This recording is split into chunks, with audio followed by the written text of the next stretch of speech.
50 साल पहले भारत ने अपना पहला घरेलू निर्मित जेट लड़ाकू HF-24 मारुत वास्तव में रूस के अलावा एशियाई देश द्वारा डिजाइन और निर्मित पहला परिचालन जेट लड़ाकू सेवा में लॉन्च किया।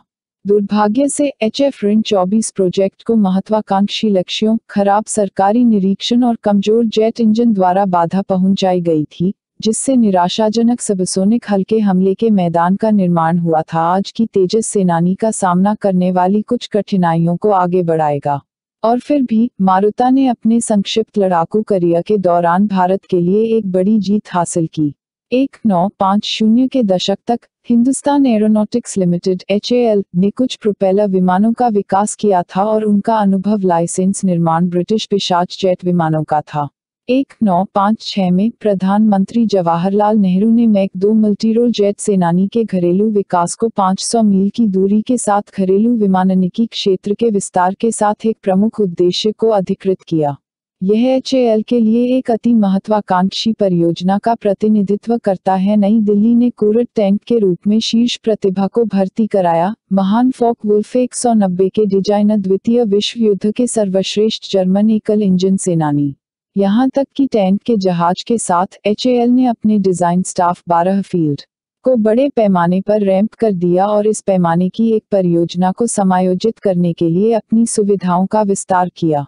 1959 तक कट ने विमान के पूर्ण पैमाने पर X-241 ग्लाइडर मॉकअप का उत्पादन किया था और 1961 में एक उड़ान प्रोटोटाइप का अनुसरण किया गया था। हालांकि उनके बहुविंग जुड़वां इंजन डिजाइन एक ऊर्ध्वाधर ब्रिस्टल BOR 122 ऑफिसर्स बादबनिंग टर्बोजेट पर गिना गया 8150 पाउंड का जोर का उत्पादन दुर्भाग्य से नई दिल्ली इंजन का विकास करने के लिए ब्रिस्टल के लिए 13 मिलियन पाउंड का निवेश करने के लिए तैयार नहीं था। इसलिए HAL टीम ने सोवियत संघ, यूरोप और संयुक्त राज्य अमेरिका में वैकल्पिक रूप से खरीदारी के लिए सालाना खर्च किया। केवल राजनीतिक हवाओं को स्थानांतरित करने के लिए इस समझौते को समाप्त करने के लिए हर मोड़। आखिरकार HAL को ओरफेसिस 703 टर्बोजेट्स के बाद में काम करने के लिए मजबूर किया गया, जिसने केवल 4850 पाउंड का जोर उत्पन्न किया। नतीजतन एक मच 2 सेनानी होने का क्या इरादा था? केवल एक मच हासिल हो सकता था और तब भी केवल उच्च ऊंचाई पर।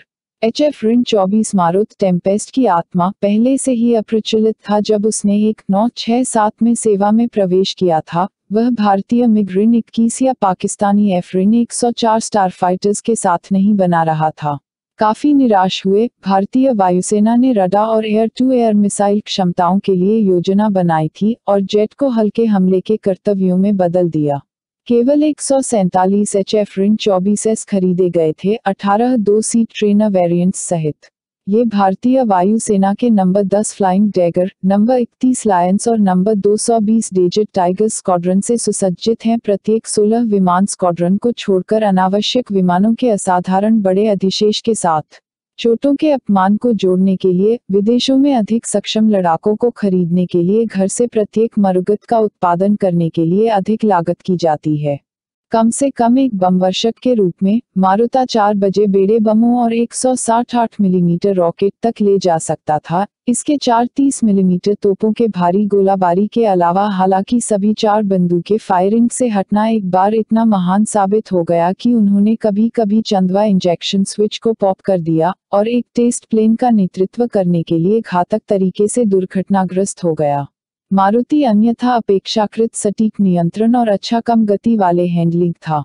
4 साल बाद, जैसा कि पहले 2 मारुति स्क्वाड्रनों के प्रकार की समस्याओं से जूझना शुरू हो रहा था, भारत और पाकिस्तान बांग्लादेश के खिलाफ युद्ध के लिए एक टकराव के रास्ते पर थे, जिसे पूर्वी पाकिस्तान के रूप में जाना जाता था।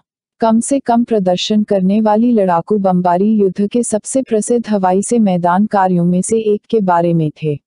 युद्ध जानना जल्दबाजी था। पाकिस्तान को 3 दिसंबर 1971 को पूर्वी पाकिस्तान में अपनी ताकतों की कमजोर स्थिति की भरपाई करने के लिए एक पूर्ववर्ती हड़ताल में पश्चिम पाकिस्तान की सीमा पर कब्जा करने की उम्मीद थी।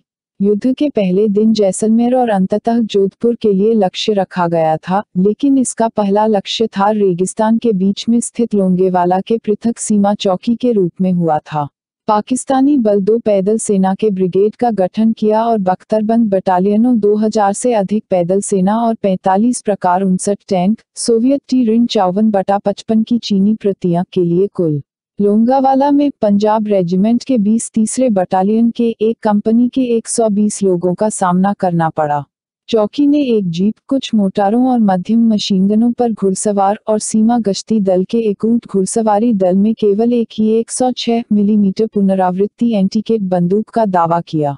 किसी भी सामान्य सामरिक कलन से रक्षकों को लंबे समय से बाहर रखना चाहिए था, कोई रास्ता नहीं था। हालांकि जैसा कि पाकिस्तानी सैनिकों ने पिछले आधी रात में अग्रिम रूप से सामरिक पुनर्निर्माण के लाभ के बिना आगे बढ़ना शुरू किया, टैंक चौकी के आसपास मोटी रेत की टिब्बा में फंस गया।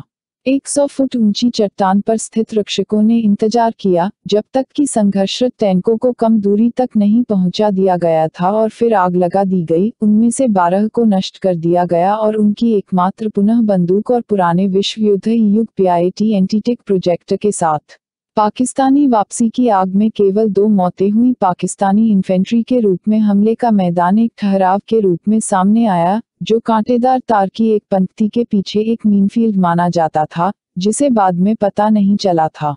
एक नए सिरे से आक्रामक सुबह के ब्रेक में आयोजित किया जा रहा था, जब 10 स्क्वाड्रन के मारुत जेट 4 हॉकर शिकारी द्वारा प्रबलित युद्ध के मैदान पर उतरा। T-10 रॉकेट उन्मुक्त और में फंस गया। डाउन कवच पर 30 मिलीमीटर तोप के गोले थूकना क्या को टकी शूट के रूप में वर्णित किया गया था। दोपहर तक हमले के विमानों ने एक अतिरिक्त 22 टैंक और कम से कम 100 अन्य वाहनों को नष्ट कर दिया था, जिससे एक स्थगित करने के लिए एक भारी हमले को मारना चाहिए था। यह नतीजा विशेष रूप से उल्लेखनीय है क्योंकि भारतीय विमान विशेष निर्देशित एंटीकैट मिसाइलों से लाभ नहीं उठाते हैं, जो टैंकों के खिलाफ आधुनिक भू हमले वाले विमानों की उच्च घातक क्षमता प्रदान करते हैं। दोपहर तक घुसपैठ की भारतीय जमीन बलों पाकिस्तानी सेना को पूरी वापसी में भेज दिया। पश्चिमी मोर्चे पर युद्ध के शेष के लिए टोन की स्थापना। मारुत 13 दिन पूरे युद्ध के दौरान कार्रवाई की मोटी में बने रहे। हवाई अड्डों, स्ट्राफिंग, गोला बारूद डंप, बमबारी और फ्रंटलाइंस उड़ान 200 उड़ानें भर में और जमीन आग करने के लिए 3 घाटे पर टैंकों और तोपखाने मार। पाकिस्तानी वायुसेना एफरिन 104 स्टारफाइटर द्वारा उत्तर अलाई में रनवे पर टैक्सिंग करते समय जमीन पर 1/4 मारुत नष्ट हो गया था। इसके बावजूद एफरिन 24 में उच्च कार्यक्षमता दर का दावा किया गया और कई मुश्किलों से साबित हुआ। कई जेट विमानों के साथ बस एक इंजन पर वापस लौटने का प्रबंधन करने के बाद दूसरे को गोली मार दी गई।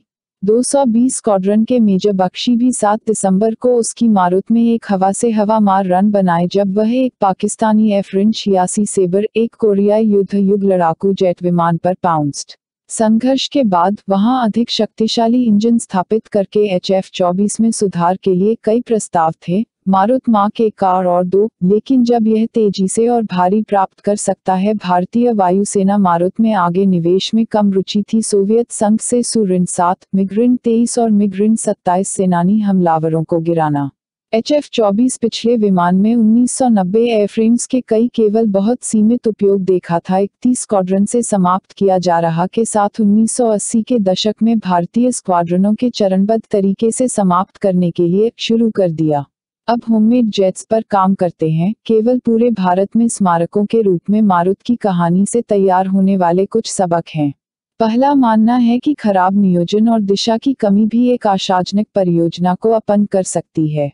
नौकरशाही और भ्रष्टाचार ने कई भारतीय रक्षा परियोजनाओं को इतने लंबे समय तक खींचने के लिए प्रेरित किया है कि लाल टेप पर काबू पाने के समय तक सिस्टम का अधिग्रहण अप्रचलित हो गया है। हालांकि मरुवत कार्यक्रम के अधीन मुख्य समस्या भारत के लिए शायद ही अद्वितीय है। काफी आसानी से शक्तिशाली जेट इंजन प्राप्त करना या निर्माण करना उन देशों के लिए भी एक बड़ी बाधा है जो कि चीन जैसे महत्वपूर्ण वित्तीय संसाधनों को कम कर देता है। यह संयुक्त राज्य अमेरिका और रूस से नई जेट इंजन प्रौद्योगिकी प्राप्त करने में आज नई दिल्ली की जारी रुचि को बताता है। अन्य सबक यह है कि प्रभावी गुण तकनीकी गुणों को अधिकतम करने से ज्यादा महत्वपूर्ण हो सकता है। मारुत एक मध्ययुगीन लड़ाकू हो सकता था, लेकिन लोंगोवाला में हमले वाले जेट की क्षमताओं को ठीक उसी तरह कहा जाता था जहां उन्हें जरूरत थी, जब उन्हें जरूरत थी और ऐसी स्थिति में जहां उनका अधिकतम प्रभाव हो सकता था। ऐसे अनुकूल परिस्थितियों में कई तकनीकी रूप से बेहतर हथियार कभी भी कार्यरत नहीं हैं। इस प्रकार भारत के मरुत जेट लड़ाकू, हालांकि एक असफल डिजाइन माना जाता है, वास्तव में एक वास्तविक लड़ाई में अपना वजन खींच लिया।